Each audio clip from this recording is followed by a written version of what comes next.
Tiene la palabra el economista Carlos de la Torre para que ejerza su derecho a la defensa. Economista, por favor.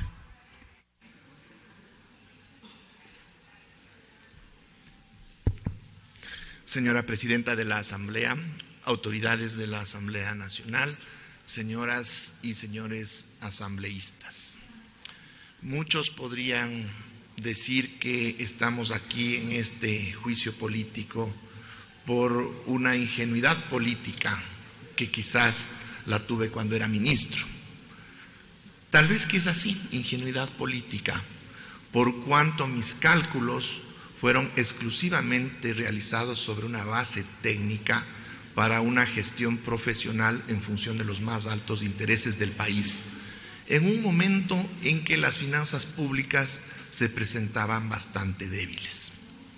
Y en ese sentido, yo lo que les puedo decir, señoras y señores asambleístas, es que estoy aquí para dar la cara al país principalmente y para atender un proceso administrativo de la primera función del Estado. Y estoy aquí para atenderlo de la mejor manera porque así tiene que ser. Desde esa perspectiva, es importante tener en cuenta que yo también vengo con una actitud que creo que debería ser propia de todos los ecuatorianos. Yo estoy aquí haciéndome responsable de mis actos, sean públicos, sean privados, pero estoy aquí para responder por aquello que hice, porque estoy seguro de que siempre me he manejado bajo principios muy claros y siempre he trabajado en función del país. Así que en esa medida yo quiero iniciar una exposición con argumentos que no van a ser políticos, van a ser técnicos en relación a esta operación por la cual se me está siguiendo este juicio político. Ya hemos escuchado un muy largo informe de la Comisión de Fiscalización, que recoge varios de los aspectos que fueron desarrollados tanto en la formulación de cargos como en mi defensa. Pero desgraciadamente yo veo que este informe, más que entregarnos datos de qué es lo que se ha dado en relación a esta operación y cómo ha sido analizada desde quienes me formulan los cargos y cómo yo he planteado la defensa, desgraciadamente digo, parecería ya un veredicto de este juicio. Pero de todas formas estoy aquí para poder levantar al menos algunas dudas que pueden estar todavía presentes, como les decía, desde una perspectiva técnica y profesional. Y en ese sentido, yo quisiera ver si nos pueden ayudar con una presentación que está ahí, vamos siguiendo lo que dice ahí, y yo lo que voy a hacer es una exposición en relación a ciertos conceptos que, a pesar de que ya se los explicó de forma muy clara en la Comisión de Fiscalización, siguen entendiéndose desde una perspectiva equivocada. Me refiero a conceptos técnicos económicos.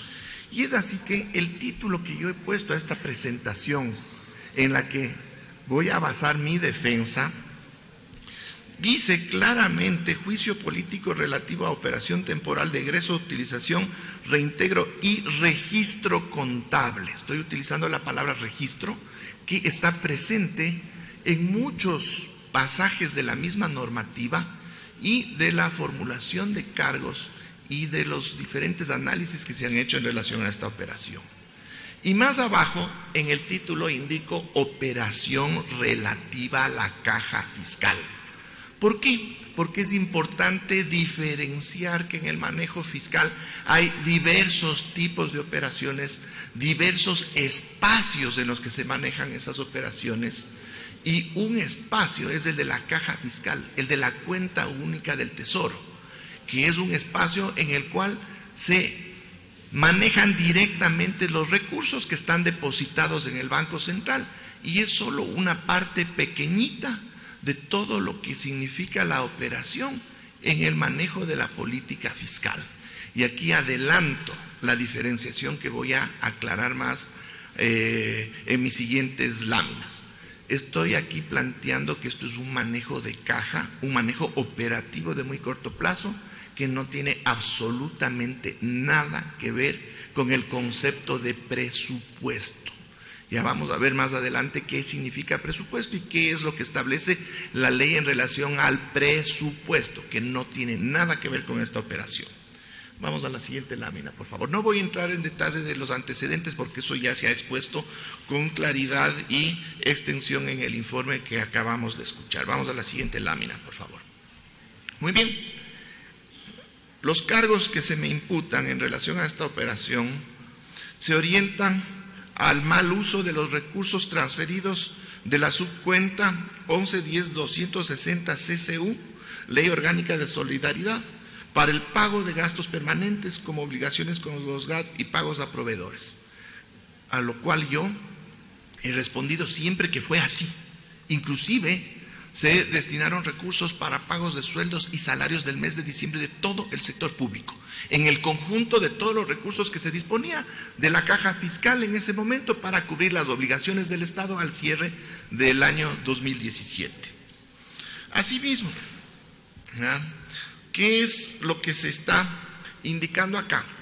Que se da un incumplimiento porque esos recursos debían destinarse de forma exclusiva para la reconstrucción de las provincias afectadas por el terremoto. Y ahí vienen las primeras dos reflexiones. Una cosa es registro contable y otra cosa es la disponibilidad de caja. Y el segundo concepto al que yo quiero hacer referencia es la obligatoriedad que tiene el ministro de Economía y de Finanzas de atender las obligaciones del Estado y más todavía cuando dentro de estas obligaciones están presentes derechos constitucionales de primera generación. Es decir, existiendo recursos que no van a ser utilizados en un plazo inmediato y que están registrados en una cuenta, el no utilizar esos recursos para otros objetivos que son de alto interés nacional y de las personas, también constituye una falta, no solo desde una perspectiva ética y moral, sino también desde la perspectiva legal. Entonces vamos desarrollando un poco estas ideas. Vamos a la siguiente lámina, por favor. En el informe se ha hecho referencia varias veces al artículo 286 de la Constitución de la República, ¿ya? Se lo ha leído ese artículo y en su parte pertinente, ¿qué es a lo que hace referencia ese artículo? Ese artículo está haciendo referencia a lo que se denomina la regla fiscal. ¿Qué es lo que nos dice la regla fiscal desde la Constitución de la República? Nos dice que los egresos permanentes solo podrán financiarse con ingresos permanentes. Ese es uno de los elementos por los cuales se me acusa de un mal manejo de las finanzas públicas. Pero ¿qué es lo que dice, ampliando este concepto, el artículo 81 del Código Orgánico de Planificación y Finanzas Públicas? Dice lo mismo. Estamos, la siguiente lámina, por favor. Estamos en otra lámina, por favor.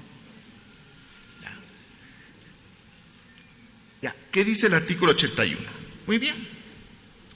Dice más o menos lo mismo.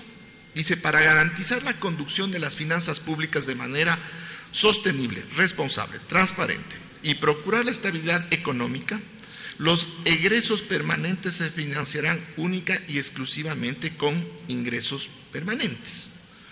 Más adelante, en su segundo inciso, también nos habla que los egresos permanentes podrán financiar con ingresos permanentes, ¿ya? Con ingresos no permanentes, en situaciones excepcionales que prevé la Constitución de la República, para salud, educación y justicia, previa calificación de la situación excepcional realizada por la Presidenta o Presidente de la República. Muy bien, hasta aquí parecería que habría un incumplimiento de la normativa, porque como bien se ha dicho, los recursos de la subcuenta, y estoy utilizando esta palabra, subcuenta de solidaridad para la reconstrucción de las provincias afectadas, proviene de ingresos no permanentes, son recursos que se los obtuvo por una sola vez. Eso es cierto, clarísimo, no hay ningún problema, ¿ya?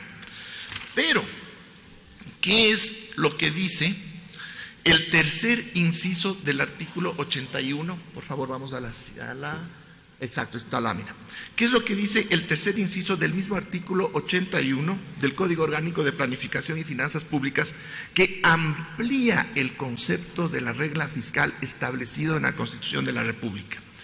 Dice: el cumplimiento de estas reglas se comprobará únicamente en los agregados. ¿Qué quiere decir agregados? En la suma total de las proformas presupuestarias públicas, los presupuestos aprobados y los presupuestos liquidados en base a una verificación anual. Es decir, la regla fiscal aplica a los presupuestos y se constata su cumplimiento solo cuando ya se liquida el presupuesto general del Estado. Es decir, al final de cada año se comprueba si se cumplió con la regla fiscal, es decir, que los ingresos permanentes hayan financiado a los egresos permanentes. Pero aquí dice claramente agregado y anual, y corresponde al concepto de presupuesto. ¿Qué es el presupuesto? Señoras y señores asambleístas, el presupuesto es una herramienta de planificación que se realiza antes del inicio de cada ejercicio fiscal. De hecho, a ustedes mismos les tocará revisar y eventualmente aprobar el presupuesto general del Estado para el año 2019 en las siguientes semanas. Es decir, ahí es cuando se define la regla fiscal y se comprueba en su liquidación luego de que cierre el periodo fiscal. Esto no tiene absolutamente nada que ver con la operación que es materia de este juicio político, que es la utilización de recursos de una subcuenta para atender necesidades inmediatas de muy corto plazo. Entonces, desde esa perspectiva tenemos que entender que se está aplicando en este juicio, se está aplicando una norma que no corresponde a la operación en cuestión. Vamos a la siguiente lámina, por favor.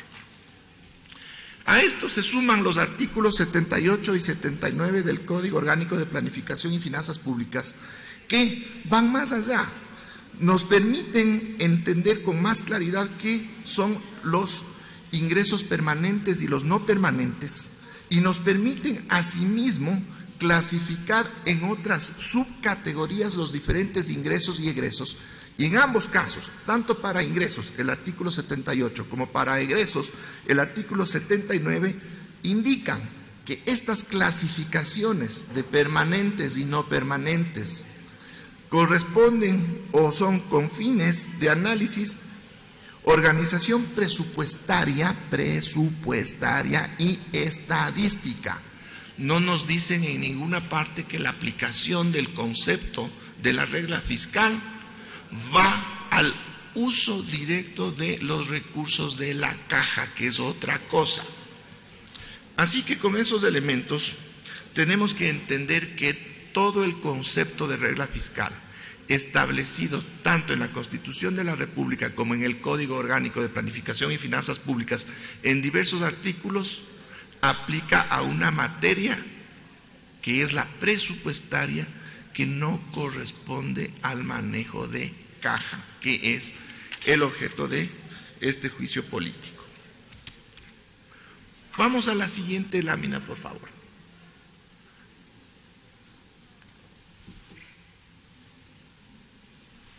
Ya. Muy bien.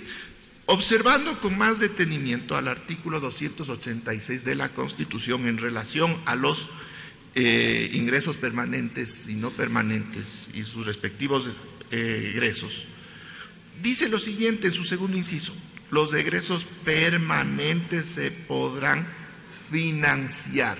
No dice pagar, no dice utilizar, dice financiar. ¿Por qué la Constitución utiliza el verbo financiar? Utiliza ese verbo porque corresponde justamente al ejercicio de planificación, que es un presupuesto. Entonces, cuando se planifica los diversos gastos que se va a realizar en el año, estos tendrán que ser financiados, es decir, cubiertos por determinados ingresos que se espera obtener. Como se puede ver, hasta la redacción es totalmente consistente con la naturaleza del instrumento que es el presupuesto general del Estado, y en ninguna parte nos habla la regla fiscal de pagar. No dice en ningún lado que los gastos no permanentes o permanentes se pagarán o no se pagarán con determinados ingresos. No dice pagarán. ¿Por qué? Porque es materia del presupuesto, el artículo 286 de la Constitución, y reitero lo que había indicado antes. Estamos evaluando o se está evaluando una operación con una normativa que aplica a otro espacio del ejercicio fiscal. Vamos a la siguiente lámina, por favor. Siguiente, por favor.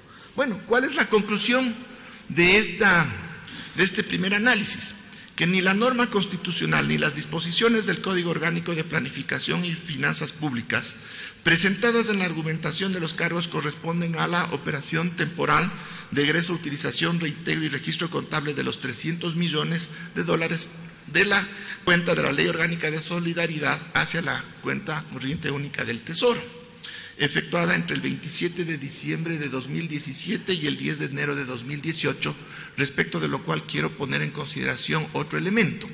Estamos hablando de una temporalidad de 14 días, es decir, esta operación se realizó y se revirtió en un lapso de 14 días. Esto es importante tener en cuenta para los siguientes elementos de mi exposición.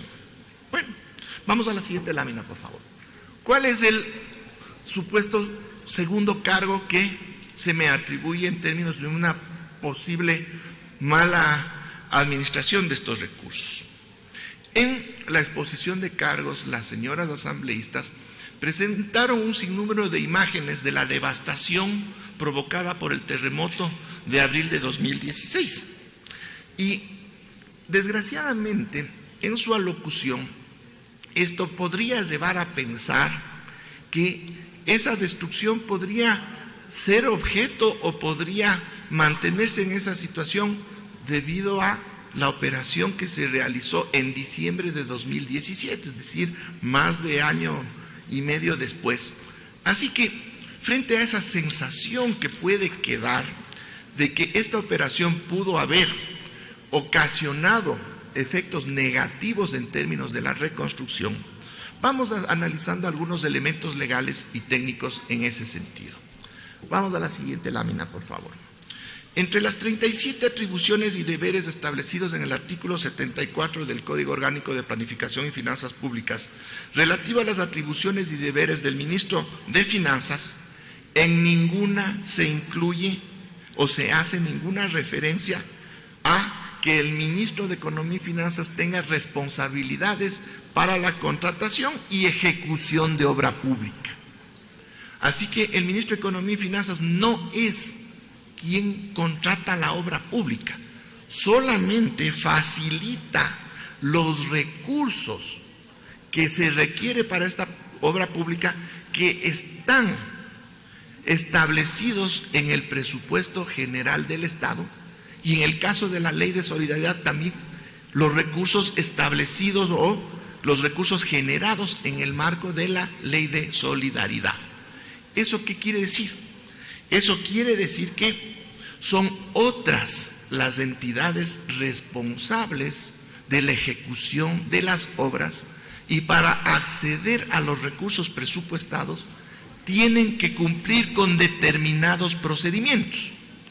En ese sentido, el señor exsecretario técnico de la reconstrucción, en un oficio que es citado en el informe, ha manifestado que hay una cantidad de obras inconclusas que no se han podido realizar. Entonces yo me pregunto, y les pregunto a ustedes, señoras y señores asambleístas, en 14 días, y luego vamos a ver también cómo mismo se manejó esta operación, en 14 días, ¿cuántas casas se pueden construir? ¿Cuántos puentes se pueden construir? ¿Cuántas carreteras se pueden readecuar en 14 días? ¿Eso qué quiere decir? Que todas las obras inconclusas y todos los atrasos que pueden haberse dado, ¿ya?, y que permitieron una acumulación de recursos en la cuenta para la reconstrucción de las provincias afectadas, fue responsabilidad primerito de la Secretaría Técnica de la Reconstrucción y luego de las otras entidades que son las responsables de la construcción de obra pública: Ministerio de Vivienda, el Ministerio de Educación, Ministerio de Salud, responsables de vivienda, de construir escuelas, de construir hospitales. No es responsabilidad del Ministro de Economía y Finanzas. Y peor, ¿qué se puede hacer en 14 días que termine atrasando lo que no se hizo en más de año y medio? Eso tenemos que tener muy en cuenta.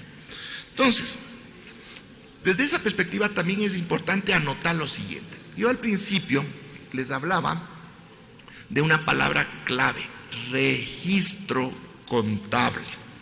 ¿Qué es un registro contable?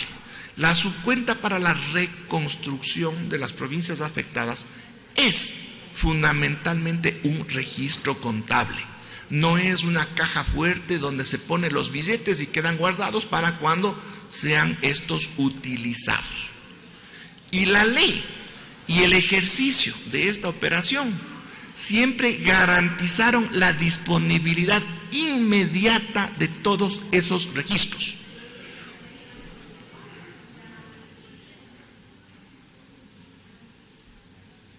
Gracias.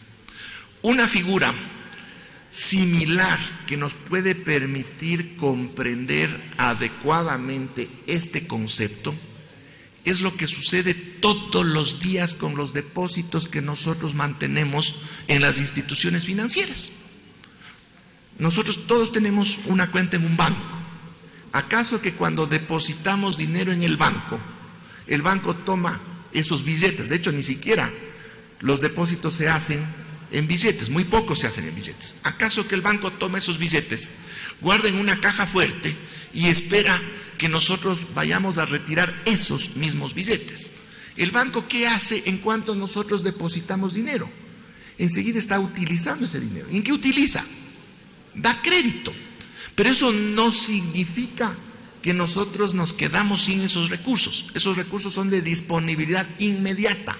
El momento en que nosotros necesitemos, total o parcialmente, los recursos que están en nuestras libretas de ahorros o en nuestras cuentas corrientes, nosotros podemos disponer inmediatamente y el banco tiene ese compromiso. El manejo de esta operación es idéntico. Las provincias afectadas no perdieron un centavo en términos de la asignación que les correspondía. Y si es que hubiese habido la necesidad de un pago por cualquier monto que éste hubiese sido, en el lapso que duró esta operación, ese pago se hubiera realizado. En las pruebas no se presentó ninguna en la que se haya negado un pago.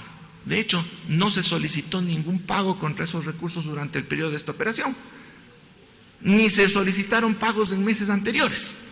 Y si es que quizás hay un pago por ahí que no se realizó en el mes de octubre, habría que ver cuáles son las razones. No es porque el Ministerio de Economía y Finanzas se negó porque no había los recursos. Hay un procedimiento legal que tiene que cumplirse para el desembolso de esos pagos, y si no se cumple, el Ministerio de Economía y Finanzas no realiza el pago.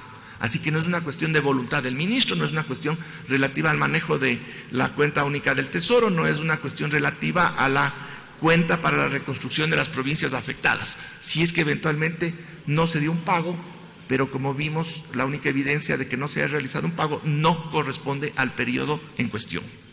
Vamos a la siguiente lámina, por favor.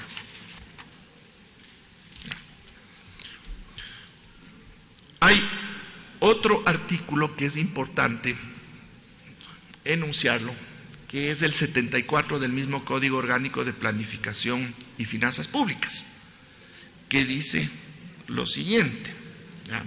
Dice que entre las obligaciones del ministro de Economía y Finanzas está la de realizar las transferencias y pagos de las obligaciones solicitadas por las entidades y organismos del sector público contraídas sobre la base de la programación y la disponibilidad de caja. Si hay los recursos en la subcuenta para la reconstrucción de las provincias de Esmeraldas y Manabí, son recursos de la caja fiscal. ¿Por qué? Porque la caja fiscal es una sola, con determinados registros particulares que son las subcuentas, y en este caso la subcuenta para la reconstrucción de las provincias afectadas.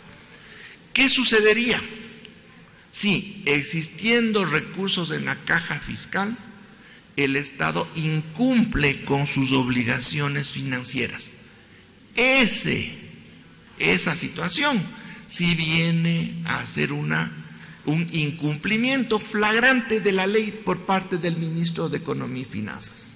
Es decir, teniendo recursos en la caja fiscal, teniendo las garantías de que las provincias de Manabí y Esmeraldas podrían acceder a los recursos que les correspondía en cualquier momento, el no pagar otras obligaciones, y principalmente obligaciones que corresponden a derechos humanos de los servidores públicos ecuatorianos, ese sí sería un delito. Ahí sí estaríamos en una situación de inobservancia flagrante de la ley. Así que tenemos que ir contextualizando este tipo de argumentos y de cargos que se me están haciendo. Así que desde esa perspectiva hay que sopesar cuáles eran las alternativas, qué es lo que implicaba el realizar o no realizar esta operación. Vamos a la siguiente lámina, por favor.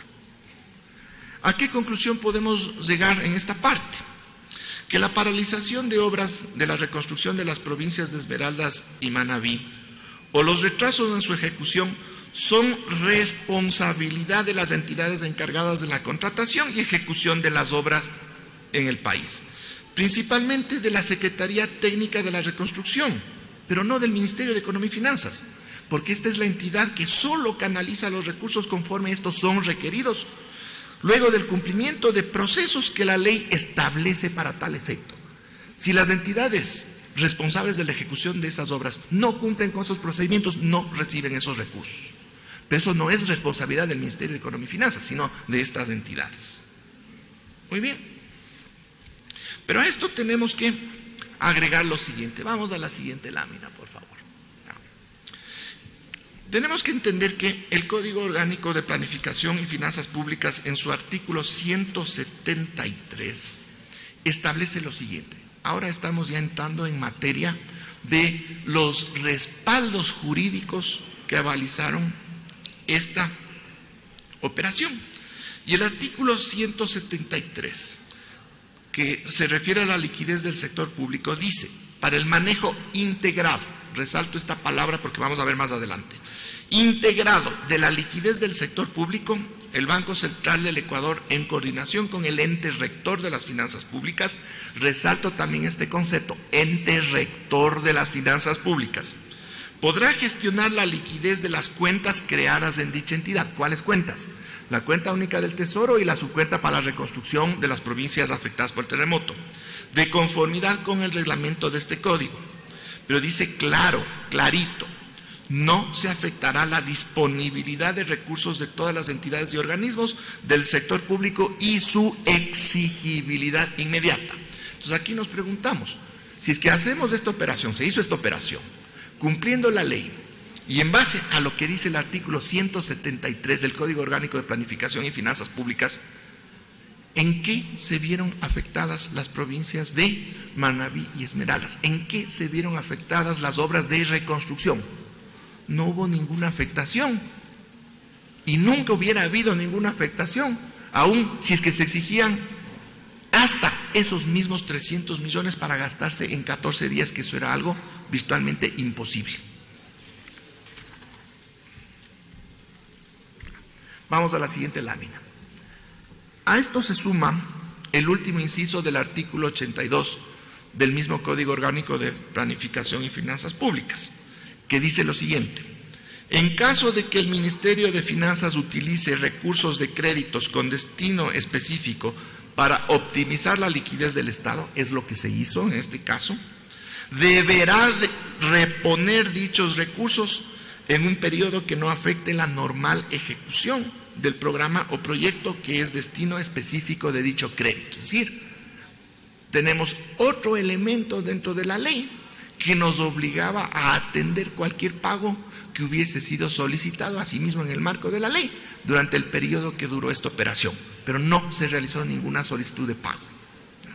Vamos a la siguiente lámina, por favor.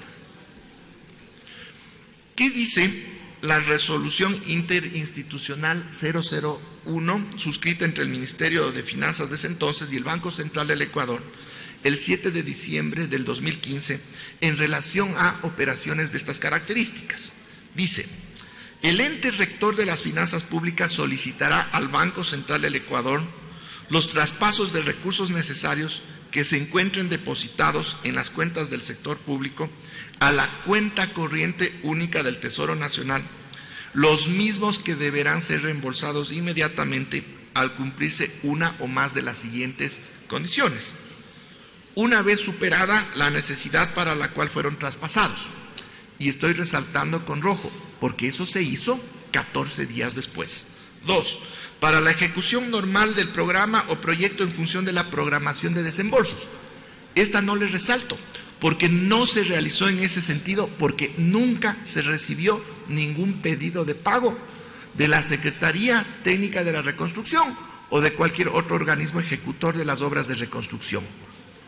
Y tercero, cuando la entidad así lo requiera, para el cumplimiento de sus obligaciones legalmente adquiridas.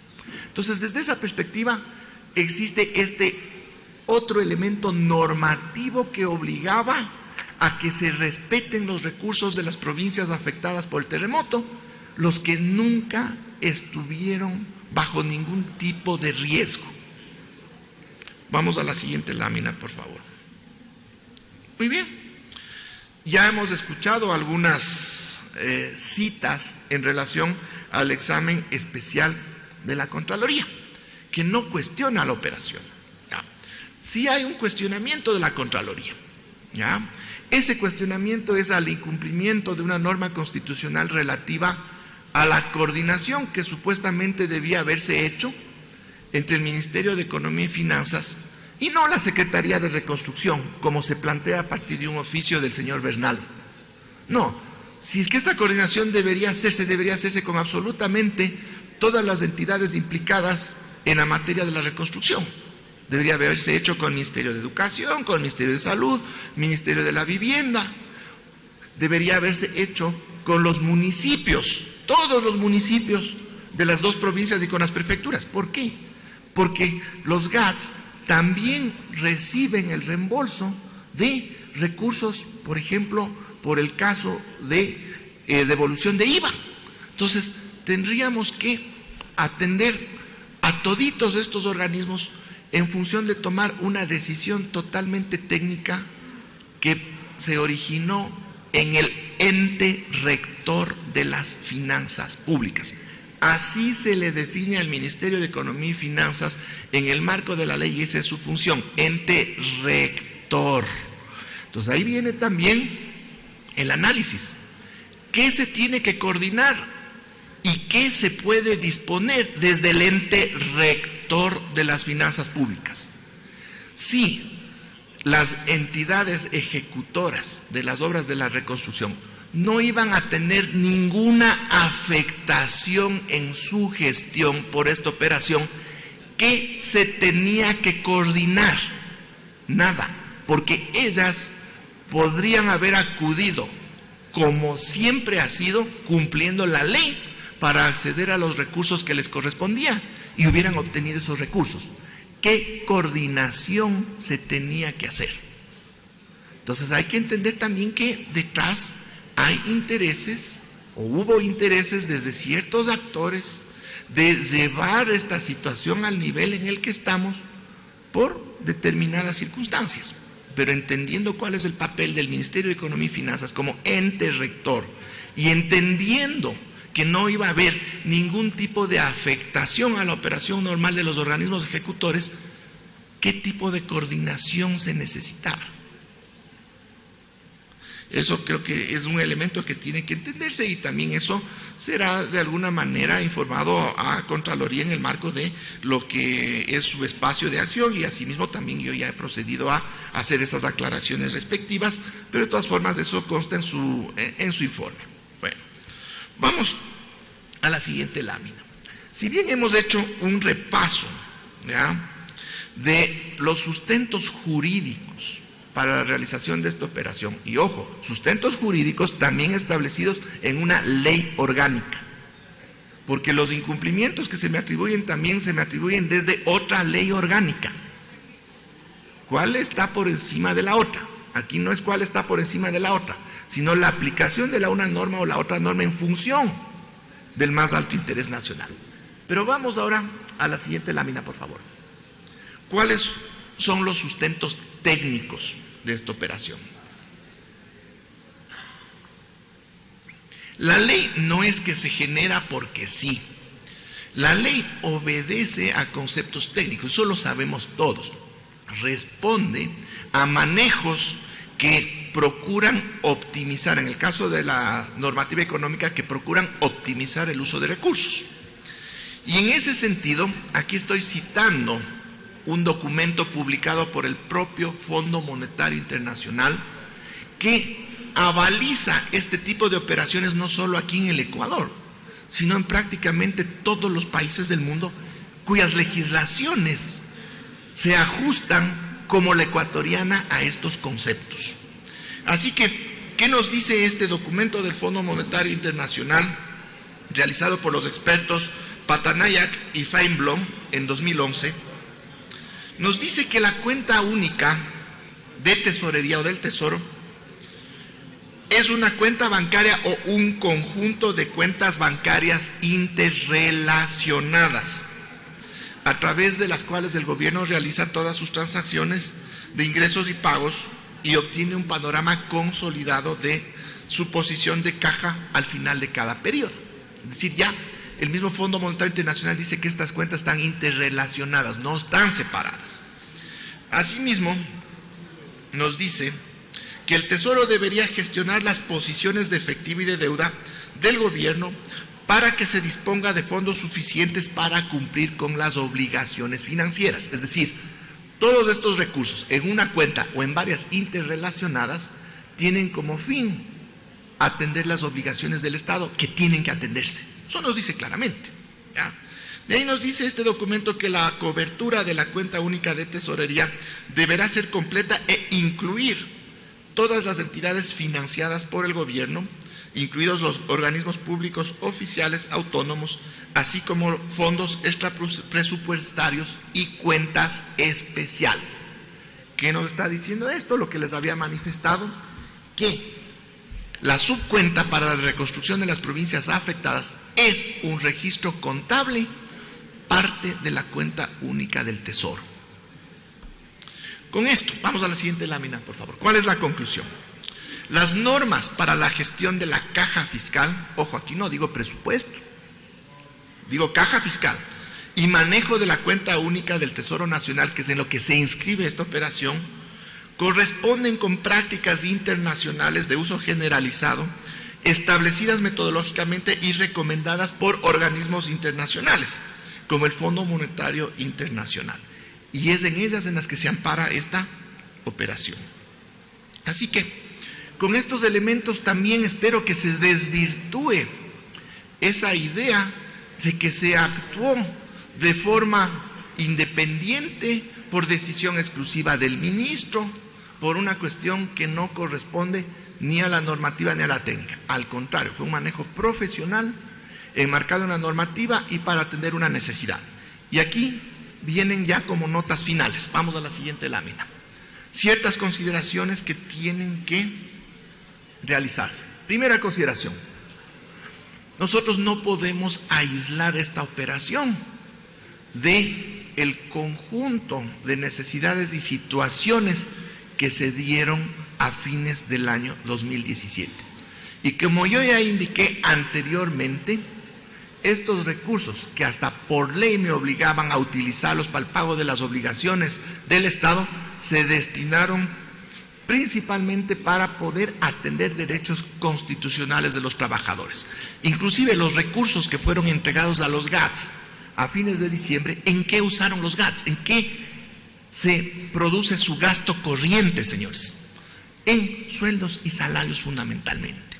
Así que tenemos que entender que de no haber hecho esta operación estaríamos afectando a miles de familias ecuatorianas en términos de sus derechos constitucionales, mientras que por el otro lado tuviéramos recursos sin que tengan un uso inmediato.